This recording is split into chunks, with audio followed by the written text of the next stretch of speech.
दिखा रहे हैं, कुछ तकनीकी खामी, लेकिन प्रियंका गांधी वहां पर इस वक्त संबोधित कर रही हैं। प्रियंका लगातार जो कि कांग्रेस को मजबूत करने की कोशिश में लगी हुई हैं, पिछले कई महीने से बेहद ज्यादा सक्रिय, लेकिन कितना सक्रियता का असर आ पाएगा यह देखना होगा। हालांकि अब चुनावी दौर जो है वो आखिरी फेज में जाता हुआ, छठवां चरण है और आखिरी फिर सातवां और फाइनल चरण होगा। तो उस बीच में प्रियंका मंदिरों का भी रुख कर रही है, अलग अलग जगहों पर वो पहुंची माता का दर्शन करने के लिए, मंदिरों में पूजा अर्चना करने के लिए, और अभी फिलहाल सोनभद्र में वो मौजूद हैं। सोनभद्र में इस वक्त जनसभा को संबोधित कर रही हैं। करने की कोशिश करें।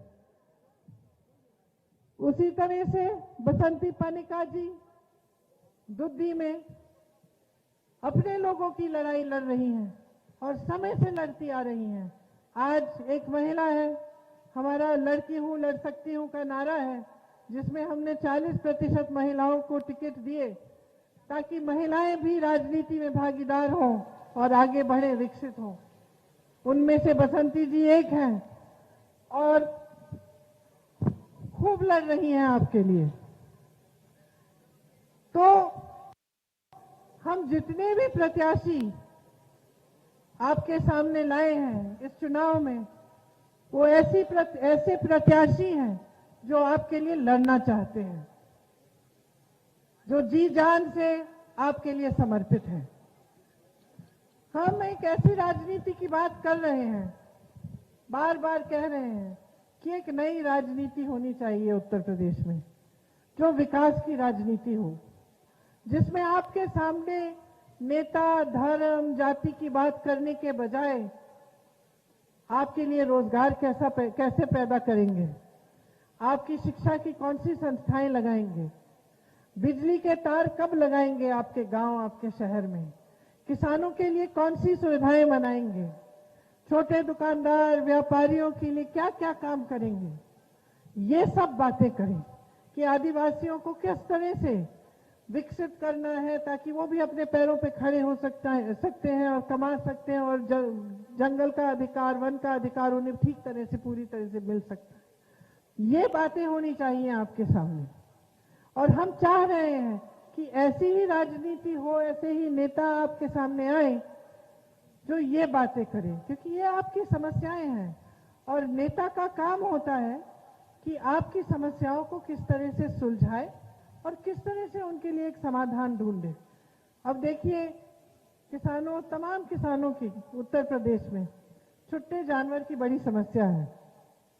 छुट्टे जानवर आकर आपके खेत को चर डालते हैं और यहाँ की सरकार ने उसको रोकने के लिए कुछ नहीं किया, बल्कि उन्हीं की नीतियां हैं जिनकी वजह से आज ये समस्या है। छत्तीसगढ़ में यही समस्या थी और कांग्रेस की सरकार है, तो सरकार ने क्या तय किया? सरकार ने लोगों को कहा कि अगर आप इन छुट्टे जानवर को अपने घर में रख के इनका देखभाल करेंगे तो हमारी सरकार आपसे गोबर 2 रुपए किलो खरीदेगी। इससे क्या हुआ? लोग छुट्टे जानवरों को छुट्टा छोड़ने के बजाय अपने घर में रखने लग गए, गोबर को बेच के थोड़ा कमाने लग गए। सरकार ने उस गोबर को गोबर गैस में इस्तेमाल किया, उसे स्वयं सहायता समूह की महिलाओं को देकर उसमें से अच्छी अच्छी खाद बनवा के किसानों को दी। किसानों को सुविधा हुई, लोगों को गोबर गैस से सुविधा हुई और छुट्टे जानवर की समस्या खत्म हो गई।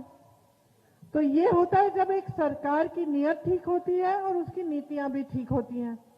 तो राजनीतिक दलों और सरकारों में हमें क्या देखने की जरूरत होती है, क्या पहचानने की जरूरत होती है कि उसकी नीयत क्या है और उसकी नीति क्या है। आज जो भाजपा की सरकार है, उसके नेता आकर आपसे कहते हैं कि आपको राशन दे रहे हैं, उसके नेता आपको कहते हैं कि आपको रोजगार दे रहे हैं, कहते हैं कि आपने खाता खोला, हम थोड़े थोड़े पैसे आपको भेज रहे हैं। तो इसके पीछे सोच क्या है, समझ लीजिए।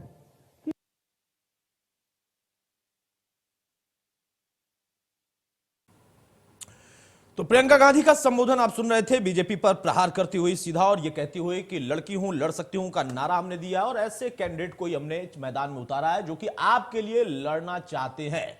अब जनता को तय करना है कि वाकई उनको लड़ने वाला नेता उनके लिए चाहिए, वो भी कांग्रेस पार्टी से या किसी और दल से। फिलहाल ये चुनावी प्रचार चल रहा, अलग अलग जगहों पर इस वक्त तमाम जो पार्टियों के दिग्गज हैं वो मौजूद हैं जनता के बीच में, क्योंकि अब छठा चरण और उसके बाद आखिरी चरण होगा 7वां, और फिर जो ईवीएम मशीन का पिटारा है वो 10 तारीख को खुलेगा।